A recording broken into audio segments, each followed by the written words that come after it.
Chapter 8. Helpful Information. Flora and Mrs. Tickum noticed at the same time. "The squirrel," said Flora. "The vacuum cleaner," said Mrs. Tickum. Together they stared at the Ulysses 2000X and at the squirrel, who was holding it over his head with one paw. "That can't be," said Mrs. Tickum. The squirrel shook the vacuum cleaner. "That can't be," said Mrs. Tickum. "You already said that," said Flora. "I'm repeating myself?" "You're repeating yourself." "Maybe I have a brain tumor," said Mrs. Tickum. It was certainly possible that Mrs. Tickum had a brain tumor. Flora knew from reading Terrible Things Can Happen to You that a surprising number of people were walking around with tumors in their brains and didn't even know it. This was the thing about tragedy. It was just sitting there, keeping you company, waiting, and you had absolutely no idea.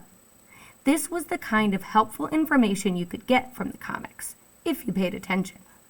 The other kind of information that you absorbed from the regular reading of the comics, most particularly from the regular reading of the illuminated adventures of the amazing Incandesto, was that impossible things happened all the time.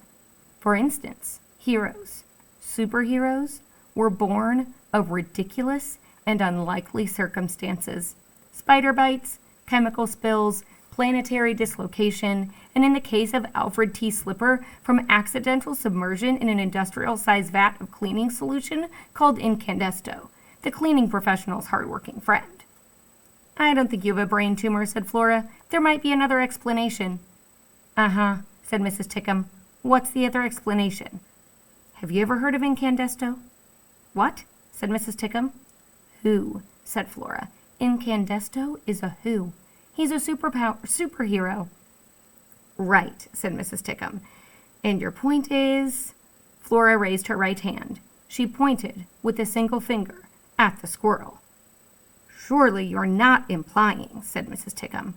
The squirrel lowered the vacuum cleaner to the ground. He held himself very still. He considered both of them. His whiskers twitched and trembled. There were cracker crumbs on his head. He was a squirrel. Could he be a superhero too? Alfred T. Slipper was a janitor. Most of the time people looked right past him. Sometimes, often in fact, they treated him with disdain. They had no idea of the astonishing acts of heroism, the blinding light contained within his outward humdrum disguise. Only Alfred's parakeet Dolores knew who he was and what he could do. "The world will misunderstand him," said Flora. "You bet it will," said Mrs. Tickum. "Tootie," shouted Mr. Tickum from the back door. "Tootie, I'm hungry." Tootie? What a ridiculous name. Flora couldn't resist the urge to say it out loud. "Tootie," she said. "Tootie Tickum. Listen, Tootie, go inside, feed your husband, say nothing to him or to anyone else about any of this." "Right," said Tootie. "Say nothing, feed my husband." "Okay, right." She began walking slowly toward the house. Mr. Tickum called out, "Are you done vacuuming? What about the Ulysses? Are you just going to leave it sitting there?" "Ulysses," whispered Flora. She felt a shiver run from the back of her head to the base of her spine. She might be a natural-born cynic, but she knew the right word when she heard it.